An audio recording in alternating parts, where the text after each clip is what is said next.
जिन लोगों को ये लगने लगा है ना कि रेलवे की तैयारी करने में बहुत ज़्यादा संघर्ष करना पड़ता है, या 1 साल 2 साल से तैयारी कर रहे हैं तो काफ़ी ज़्यादा संघर्ष कर रहे हैं, तो उनके लिए मैं एक लाइन बोलना चाहूँगा कि ना संघर्ष ना तकलीफ़, ना संघर्ष ना तकलीफ़ तो क्या खाक मज़ा है जीने में, ना संघर्ष ना तकलीफ़ तो क्या खाक मज़ा है जीने में, बड़े बड़े तूफान थम जाते हैं जब आग लगी हो सीने में।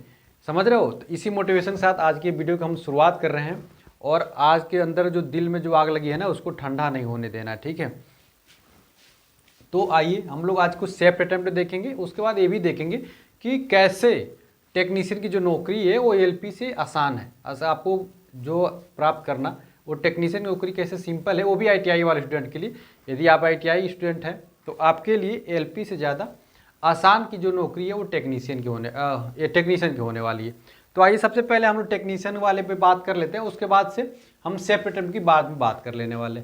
देखिए एएलपी की जो नौकरी जो टोटल पोस्ट आई हुई है वो आई है 18,799, और टेक्नीशियन की जो टोटल वैकेंसी है इस समय वो 14,298 के आसपास है, ठीक है, इसी के समथिंग है, 14,000 प्लस ही है, 14,298 मानते।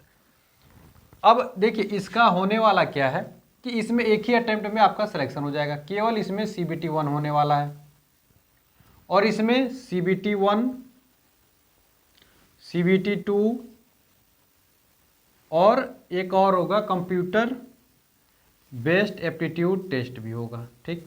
यानी कि इसमें 3 स्टेज का एग्जाम है प्लस DB और मेडिकल, ठीक है।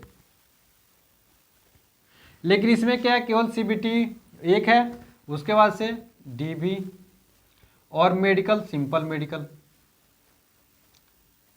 ठीक है, सिंपल मेडिकल होने वाला इसका। A1 कैटेगरी का मेडिकल, काफ़ी अच्छा मेडिकल।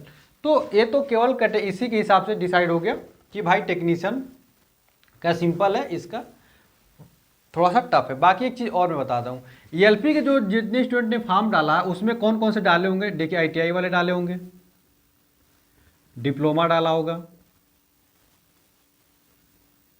और बीटेक स्टूडेंट डाले होंगे। लेकिन जो टेक्नीशियन है जो केवल आईटीआई लेवल मांगी गई है, ग्रेड 1 का छोड़ देते हैं और पीसीएम लेवल का छोड़ देते हैं, तो टोटल देखेंगे केवल आईटीआई वाले स्टूडेंट हैं, केवल आईटीआई के स्टूडेंट हैं। यानी यहाँ पे डिप्लोमा वाले नहीं हैं और ना ही बीटेक वाले हैं, ठीक है।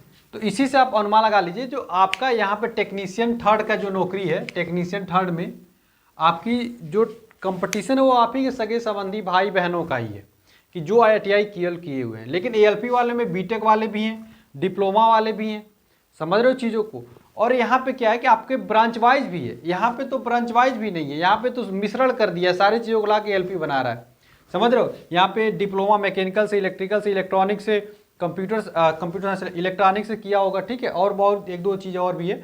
तो किसी भी तरीके से बीटेक किए होंगे, डिप्लोमा किए होंगे, तो सब एलिजिबल है किसके लिए, किसके लिए एलिजिबल है, एएलपी के लिए। लेकिन यहाँ पे ऐसा कुछ है नहीं, आप इलेक्ट्रीशियन है तो इलेक्ट्रीशियन वाले में है, फिटर है तो फिटर वाले में है, समझ रहे हो। तो ऐसे कैटेगरी वाइज बांट दिया, डीजल वाले को डीजल वाले में बांट दिया, टर्नर वाले को टर्नर में बांट दिया, आरएसी वाले को आरएसी में बांट दिया है, तो सबको अलग अलग कर दिया। तो यहाँ पे देखा जाए तो एएलपी से कई गुना आसान है आपको टेक्नीशियन 3rd की नौकरी पाना रेलवे में। तो ये सारी चीज़ें होगी, आपकी तुलना करके बता दिया कि कैसे जो है आसान नौकरी है आपको टेक्नीशियन की एज कंपेरिजन टू एएलपी। यहाँ पे CBT 1, CBT 2 कंप्यूटर टेस्ट भी, साइको भी होने वाला है, और DB मेडिकल A1 होगा। यहाँ पे केवल CBT 1 है, एक CBT, बाकी सिलेक्शन हो जाएगा। बाकी यहाँ पे डिप्लोमा और बीटेक वाले एलिजिबल है, यहाँ पे केवल और केवल आईटीआई एलिजिबल है, इसलिए आसान तरीका। चलिए ये तो हो गया, आसान चीज़ मैंने आपको समझाने के लिए बता दिया कि कौन सी नौकरी आसानी से आपको मिल जाएगी अगर आईटीआई के आप स्टूडेंट हैं तो। इसके बाद से मैं सेफ अटेम्प्ट की बात कर लेता हूँ कि आप कितनी करके आएंगे तो आपके लिए निश्चित तौर पे आपका सिलेक्शन होने वाला।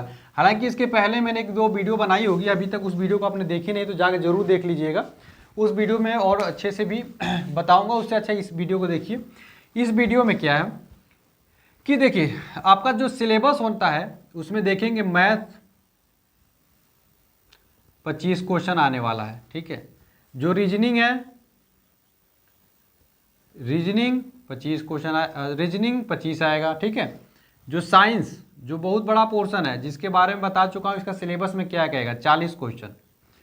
जीके, ठीक है, एंड करंट अफेयर मिलके 10 क्वेश्चन। तो ये 10 क्वेश्चन को तो मैं कभी गिनता ही नहीं, इसको तो आप नॉर्मली इसी तरह से तैयार कर लीजिएगा। इसकी मेन पोर्शन ये चीज़ है। तो आइए आपके लिए मैं सेफ अटेम्प्ट की मैं बात करता हूँ, कितना आपके लिए बिल्कुल सेफ अटेम्प्ट होने वाला है।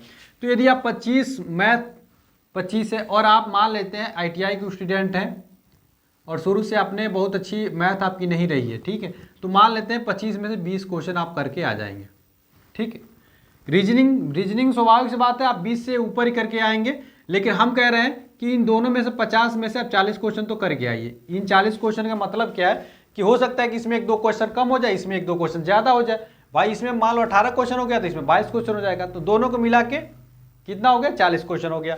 और ये बताओ, ये 40 साइंस जो 40 है, ये तो बेसिक साइंस ही आती है, आपके लिए तो बेसिक साइंस ही है। तो 40 में से अगर आप SK झा से पढ़ लिए हैं, काजल मैम से पढ़ लिए हैं, और साइंस मैग्नेट के जो नीरज सर है वहाँ से पढ़ाई कर लिए, या किसी और भी यूट्यूब टीचर जो प्लेटफॉर्म की कोचिंग है वहाँ से पढ़ लिए, कहीं से भी अच्छे टीचर से यदि पढ़ लिए हैं, तो स्वाभाविक सी बात है 40 में से तो आप 30 नंबर ला ही लेंगे। तो कितना हो गया ये बताइए, 40 और 30 70 क्वेश्चन हो गया। बाकी मैं इस 10 को छोड़ दिया हूँ, ये आपके ऊपर है, आप कितना एफर्ट करते हैं, कितना मेहनत करके लाते हैं, ये सारी चीज़ आप डिसाइड कर लीजिएगा कि आप जीके कैसा है, करंट अफेयर कैसा है। मैं यहाँ से एक भी क्वेश्चन आपका नहीं ले रहा हूँ, ये छोड़ रहा हूँ आपके लिए। यानी कि आप 90 में से 70 क्वेश्चन मेरे हिसाब से अटैम्प्ट करके यदि आ भी जाते हैं ना, तो it is a good attempt. ये हर उस कैटेगरी के लिए, चाहे इलेक्ट्रीशियन से हो, फीटर के लिए हो, जनरल कैटेगरी की मैं बात कर रहा हूँ, जनरल के आप 70 अटैम्प्ट करके हैं ना, तो आप बिल्कुल एक गुड अटैम्प्ट में हैं। किसमें है, एकदम बिल्कुल गुड अटैम्प्ट में है। ये आपके लिए बहुत ही अच्छा अटैम्प्ट माना जाएगा, गुड अटैम्प्ट माना जाएगा 70 क्वेश्चन की। एक चीज़ और मैं बता दूं कि अब ऐसा नहीं है कि हर ट्रेड वालों को इतना ही कट ऑफ, इतना ही सेफ अटैम्प्ट होने वाला है। जैसे कि अगर आप देखेंगे कि टर्नर का आया है, टर्नर की कट ऑफ थोड़ी सी कम जाएगी, RAC वालों की कट ऑफ कम जाने वाली है। इसी तरीके से देखेंगे तो ब्लैक स्मिथ वालों की और कट ऑफ कम जाएगी। उसी तरीके से देखेंगे कैरेज वैगन वालों की कट ऑफ कम जाने वाली है। तो अलग अलग जो ट्रेड है ना, तो अलग अलग ट्रेड पे मैंने ऑलरेडी पहले वीडियो बना दी, तो ट्रेड वालों जाके देख लीजिएगा। तो मेरे कहने का मतलब, अगर आप इलेक्ट्रीशियन से हैं और फीटर से, चूंकि यही दो ऐसे ट्रेड हैं जिनकी सबसे ज़्यादा कट ऑफ जाती है, और इलेक्ट्रीशियन और फीटर वाले 70 सेफ अटैम्प्ट एक लेके आते हैं ना, सेफ अटैम्प्ट इतना अटैम्प्ट करके आ जाते हैं, और उनकी एक जो एक्यूरेसी है, हम मान लेते हैं 70 में से आप 70 क्वेश्चन तो कतई सही करके आ ही नहीं सकते, मान रहे हैं ना, 70 में से 70 तो किसी तरीके से आप सही करके आ ही नहीं सकते। हम कह रहे हैं कि आप इसमें से 90% एक्यूरेसी अपना रख लीजिएगा, 90% एक्यूरेसी रखिएगा। तो किसी भी तरीके से देखेंगे तो आप देखिए 9 से 63 क्वेश्चन आएगा और 7 क्वेश्चन गलत, यानी कि आपके हर एक तरीके से 62 प्लस नंबर आ जाएंगे किसी तरीके से।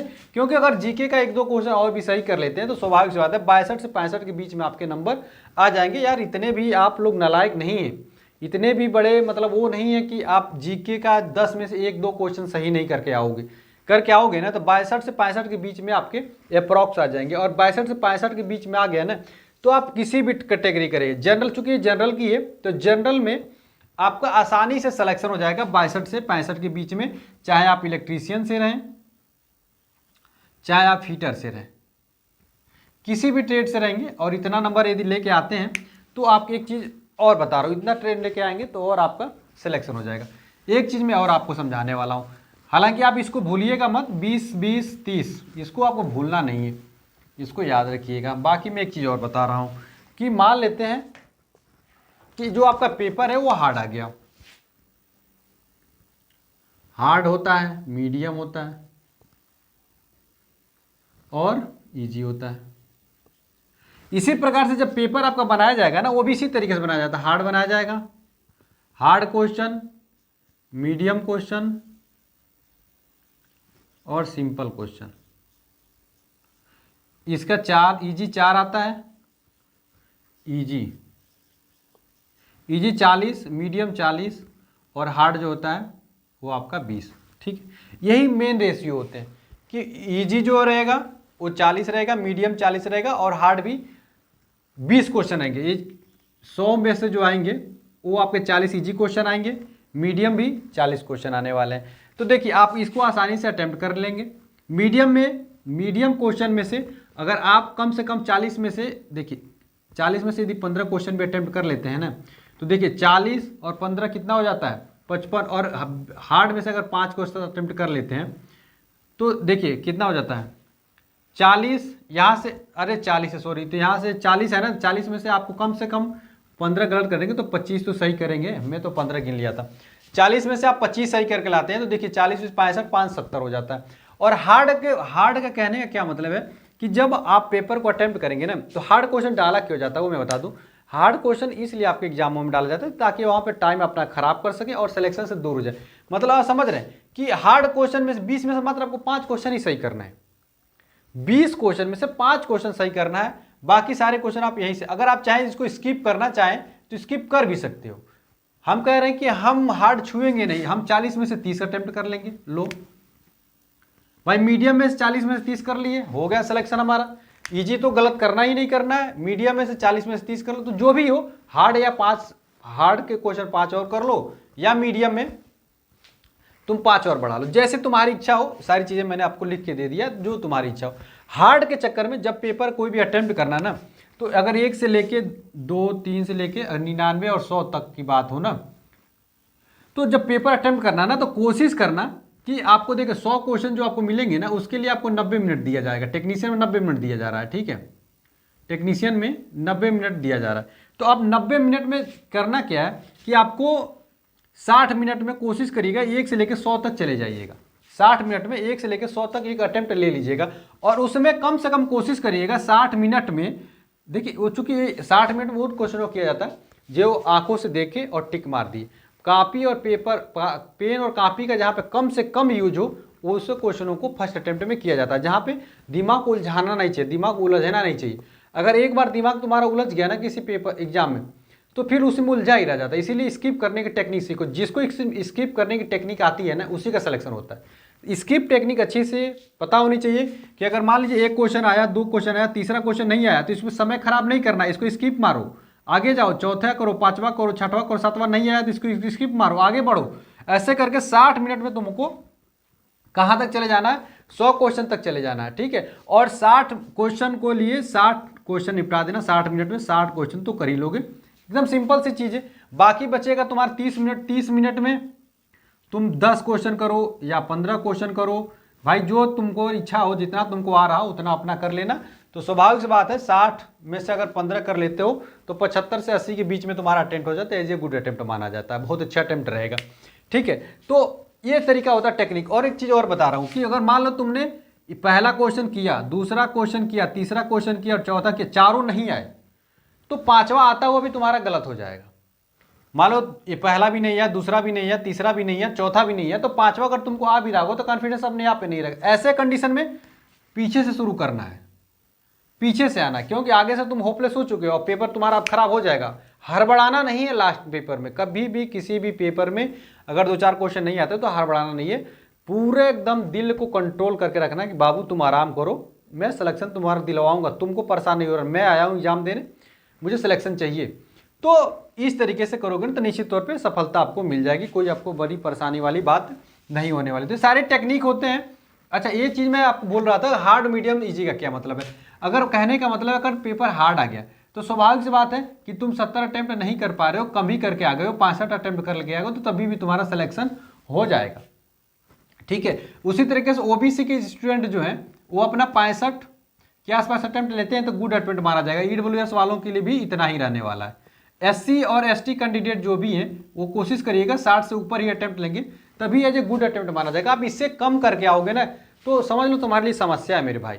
तो थोड़ा सा कोशिश करो और अच्छे से अच्छे, ज़्यादा से ज़्यादा स्कोर करने के लिए। मैं फाइनली लास्ट में लिख दे रहा हूँ कि आप लोगों को कितना अटेम्प्ट करना चाहिए, तो निश्चित तौर पे आपका सिलेक्शन हो जाएगा। और एक्यूरेसी सबसे बड़ी बात है कि एक्यूरेसी की, आपको एक्यूरेसी अच्छी रखनी है। अगर एक्यूरेसी आप खराब रखेंगे ना तो बहुत खराब बात है।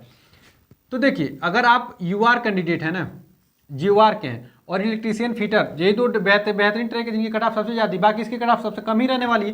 तो इस स्टेट में आप रहने वाले हैं तो आप कोशिश करिएगा कि 70 से 75 के बीच में आप अटेम्प्ट लें। 70 से 75 के बीच में अटेम्प्ट लेंगे तो एज ए गुड अटेम्प्ट माना जाएगा।